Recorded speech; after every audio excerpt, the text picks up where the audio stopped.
Hey everyone, how's it going? My name is Shane Fowler and I'm going to teach you the basics of disc golf today.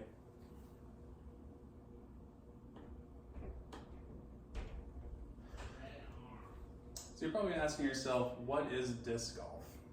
Disc golf, it's a lot like regular golf, but instead of golf balls, we use discs. A lot of people refer to them as frisbees, but there is a difference. And then instead of like a hole, we're actually going to play to a basket. And that's the end goal, is to make it into the basket at the end of each drive. And typically, like each hole is 250 to 400 feet from the tee pad, which is where we'll drive off. What's that? You in the back there? Oh, yes. A tee pad is typically like a concrete slab, roughly 10 feet in length, a couple feet, a few feet in width. But basically it's just like a clean space for you to tee off on, because a lot of people have a different run up. I have my own specific run up that I use, and yeah, it's nice to have a flat, clean space to do that, so that's why we have tee pads. They also vary. They could be no tee pad, and I've seen turf tee pads. I actually like those a lot too. But yeah, I definitely prefer to have a tee pad. It makes it easier on the run up. So, next slide here. So there are 3 different types of discs, and I actually brought 3 of them for you guys today. There is the driver. This one is my Katana. I like this one a lot. Really understable, so it goes a lot. There you go, you can play with that one. Then there is the mid-range. This is my Compass. This one throws very straight. I love using this one. And then there is the putter. Now, the putter is different from the other 2 because there's less flight in these. I mean, you can throw them and they can fly pretty far, but you're not going to get the maximum distance when you throw these. So these are typically easier when you want to putt, just like golf.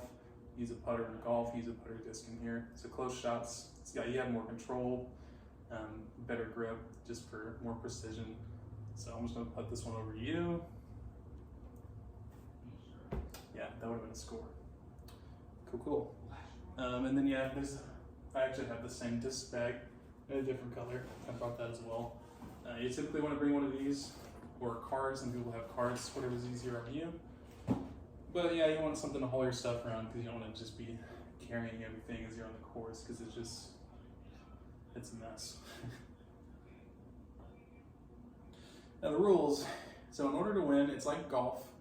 The player's got to have the fewest number of throws. So typically we have a scorecard here, and as you can see, like each hole is numbered here, and then at the top you can like mark the distance of the par, and typically the par is going to be 3, so you want to throw it within 3 strokes, and then you would have hit par there.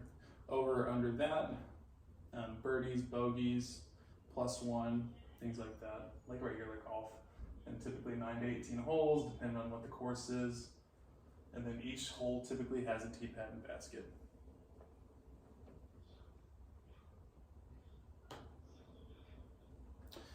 Now the lie. The lie is a spot where the player, roommate is walking in.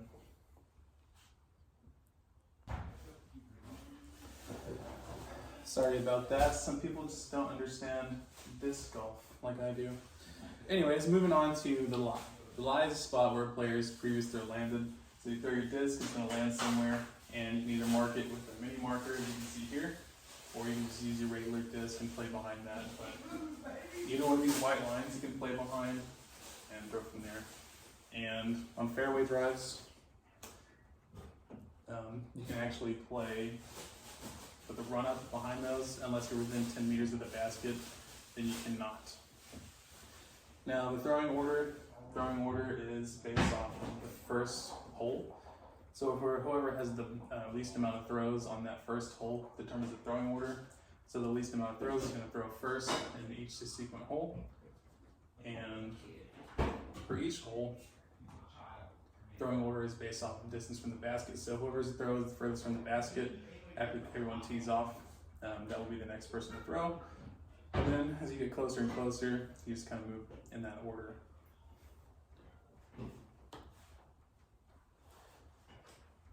Yeah, we already covered fairway throws. Now, mandatories. Mandatories or mandos. Let's get the slide there an accident. Let me go back. If it'll let me. Okay, so a mando is like a designated spot you can't throw around. So typically it's like someone's yard or something like that. So they have a mando designated for that. So basically you want to throw to the right of this tree as an example, because that could be someone's yard, someone's house, and they don't want discs thrown in that area. So that's typically why they have mandos. But yeah, if you throw any left of that, you're gonna have a penalty throw, and you're gonna have to carry your disc to a designated drop zone, or just play it like close to where it went out.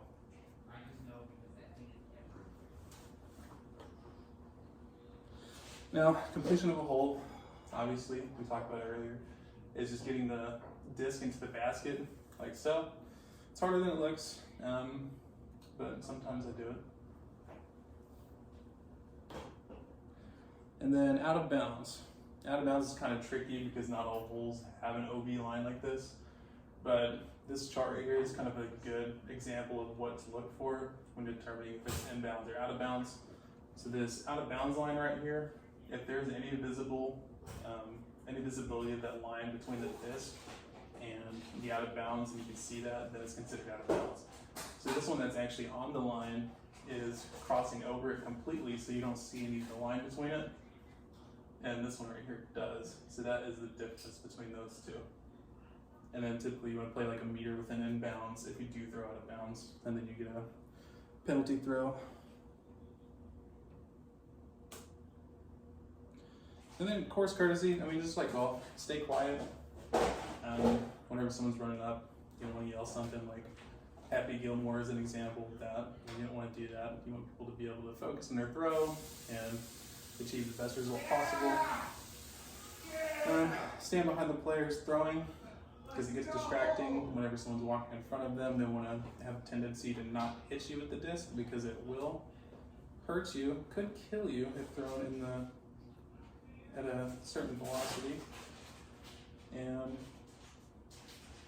yeah, I mean, pick up trash, things like that. Don't throw your trash around. I mean, you want to keep courses nice and clean and presentable to the next people playing. So other than that, I don't think there's anything else to cover. Anyone have any questions? Cool. Thanks so much.